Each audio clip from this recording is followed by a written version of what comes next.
ಅಕ್ರಮ ಬಾಂಗ್ಲಾ ವಲಸಿಗರು ನೆಲೆಸಿದ್ದಂತಹ ಶೆಡ್ಗಳಿಗೆ ಬೆಂಕಿ ಬಿದ್ದಿರುವಂತಹ ಘಟನೆ ನಡೆದಿದೆ. 5 ಎಕರೆ ಜಾಗದಲ್ಲಿ ಸ್ಕ್ರಾಪ್ ಅನ್ನು ಸಂಗ್ರಹಿಸಿಟ್ಟಿದ್ರು. ಒಟ್ಟಾರೆಯಾಗಿ ಬಾಂಗ್ಲಾ ವಲಸಿಗರಿದ್ದ ಶೆಡ್ನಲ್ಲಿ ಅಗ್ನಿ ಅವಘಡ ಸಂಭವಿಸಿರುವಂತಹ ಘಟನೆ ನಡೆದಿದ್ದು 5 ಎಕರೆ ಜಾಗದಲ್ಲಿ ಸ್ಕ್ರಾಪ್ ಸಂಗ್ರಹಿಸಿಟ್ಟಿದ್ದು ಕಂಪ್ಲೀಟ್ ಆಗಿ ಬೆಂಕಿಗಾಹುತಿಯಾಗಿದೆ. ಯಾರೋ ಕಿಡಿಗೇಡಿಗಳು ಬೆಂಕಿ ಹಚ್ಚಿರುವ ಅನುಮಾನ ಕೂಡ ವ್ಯಕ್ತವಾಗ್ತಾ ಇದ್ದು ಬೆಂಗಳೂರು ಹೊರವಲಯದ ಆನೇಕಲ್ ಲಿಂಗೀಪುರದಲ್ಲಿ ಈ ಘಟನೆ ಸಂಭವಿಸಿದೆ. ಇತ್ತೀಚೆಗಷ್ಟೇ ಶೆಡ್ಗಳನ್ನ ವಲಸಿಗರು ಖಾಲಿ ಮಾಡಿದ್ರು.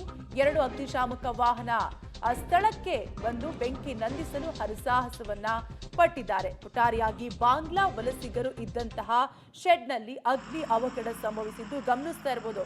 ಗುಡಿಸಲುಗಳು ಯಾವ ರೀತಿಯಾಗಿ ಧಗಧಗ ಅಂತ ಬೆಂಕಿಯಿಂದ ಹೊತ್ತಿ ಉರಿಯುತ್ತಿದೆ ಅನ್ನುವಂತಹ ದೃಶ್ಯಾವಳಿಗಳನ್ನ ಮುಗಿಲೆತ್ತರಕ್ಕೆ ಹೊಗೆ ಆವರಿಸಿದೆ.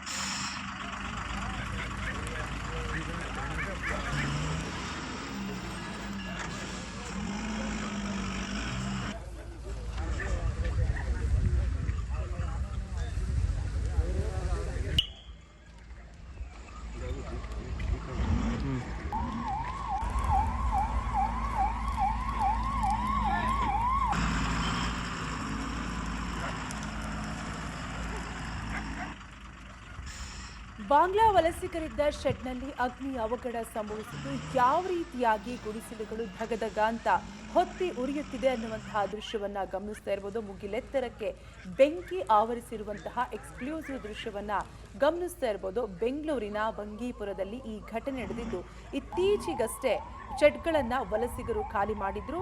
2 ಅಗ್ನಿಶಾಮಕ ವಾಹನ ಕೂಡ ಈಗಾಗಲೇ ಸ್ಥಳಕ್ಕೆ ಆಗಮಿಸಿದ್ದು ಬೆಂಕಿ ನಂದಿಸಲು ಹರಸಾಹಸವನ್ನ ಪಟ್ಟಿದ್ದಾರೆ.